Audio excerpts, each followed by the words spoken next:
Según el artículo 402 de la Ley 906 de 2004,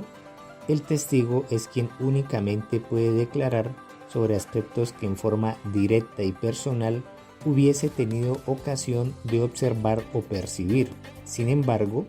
es posible que quien concurre para rendir un testimonio posea conocimientos especiales derivados de una preparación académica, técnica, artística o científica que le permita, además de testificar sobre los hechos,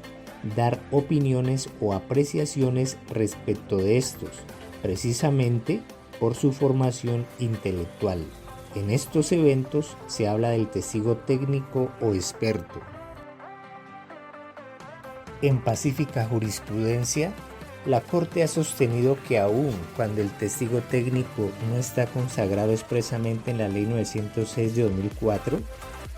quien pretende acopiar esta declaración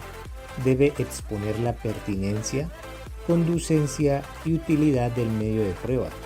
precisar que éste, además de rendir una versión sobre los hechos por sus conocimientos especiales, agregará a su relato apreciaciones u opiniones que contribuirán a esclarecer lo sucedido. Por supuesto que el interesado debe acreditar cuál es la razón del conocimiento atribuido al deponente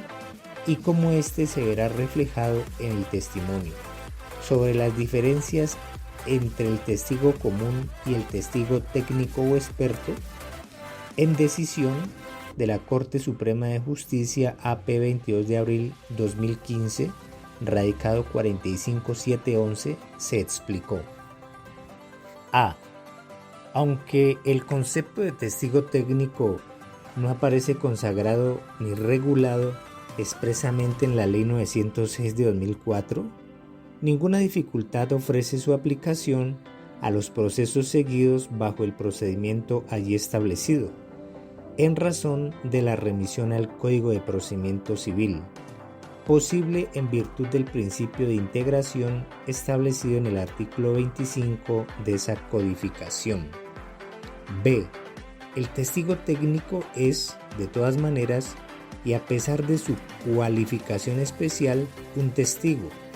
de modo que debe haber percibido de manera personal los hechos objeto de controversia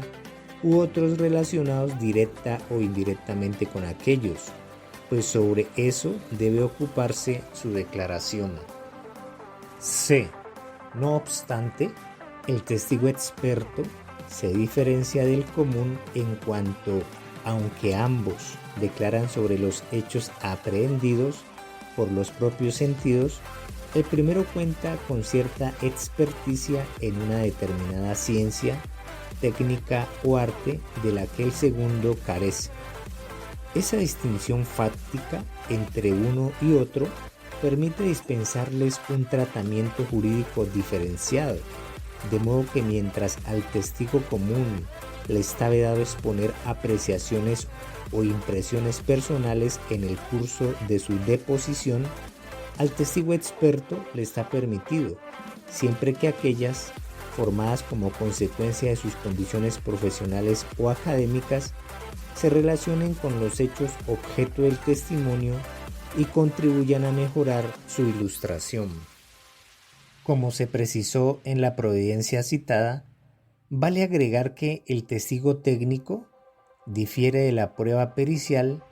de que trata el artículo 405 de la Ley 906 de 2004, en que al perito no le constan los hechos materia de juzgamiento, porque no los percibió por medio de sus sentidos, directa o indirectamente. En realidad, su labor consiste en realizar un análisis ex post de la situación de hecho investigada, a la que accede a través de documentos, exámenes físicos, valoraciones clínicas, videos,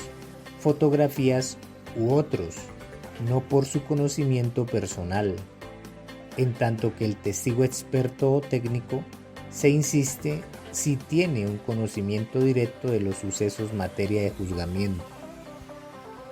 Con todo, para la aducción de testigos expertos, pero en derecho, de antaño la jurisprudencia de la Sala Penal ha sido preponderante en cuanto a su improcedencia, bajo el entendido que es al juez a quien compete valorar jurídicamente los hechos demostrados en el proceso, interpretar la ley y determinar su alcance hermenéutico frente a un caso en concreto. Luego, siendo el funcionario judicial experto jurista, resulta inadmisible el testimonio de otro que lo guíe o ayude al momento de establecer temas jurídicos relevantes para resolver el asunto. Admitir lo contrario, esto es, la práctica del testimonio de un experto en derecho que asigne las consecuencias jurídicas a los supuestos de hecho debatidos, sería desconocer la independencia y autonomía de los jueces en sus decisiones, prevista en el artículo 228 de la Carta Política. Similar consideración amerita la incorporación de documentos que ilustren el contenido o interpretación de una norma,